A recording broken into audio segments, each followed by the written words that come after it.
Tonight, the father of a man shot and killed by Atlanta police, raising a lot of questions. His 22-year-old son gunned down as officers served an arrest warrant tied to a murder case. This happened just hours ago. The father telling us his son was complying. Palosuro took his questions to our legal expert. What happened to the SWAT team? What happened to all of the procedures that police have in place? Harold McDermott claims his son Chase turned himself into police weeks ago on other charges. He'd bonded out, was on house arrest, and hired lawyers. I said, I can bring him out. Let me go talk to him. I bring him out. They waved me back.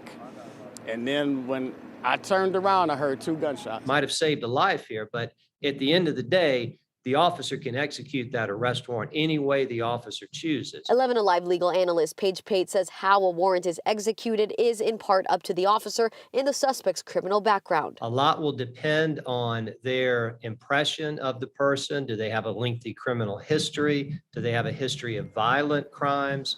Do they believe that they may be armed and dangerous at the time? Police say Chase did have a gun, but wouldn't say if he had fired the weapon. His father believes his son did not have a gun. That has to be a reasonable belief. They can't just say, hey, he's charged with murder, therefore we assumed he might shoot us. It has to be much more than that. Police tell 11 Alive tonight they have enough evidence tying Chase to a gang. Pate says if the suspect had in fact complied with bond conditions, the warrant could have been served differently. And certainly if they're represented by a lawyer, by counsel, there's no reason why the prosecutor or the arresting agency can't reach out to that lawyer and say, look, we have another warrant for your client. He needs to turn himself in. Palosuro, 11 Alive News.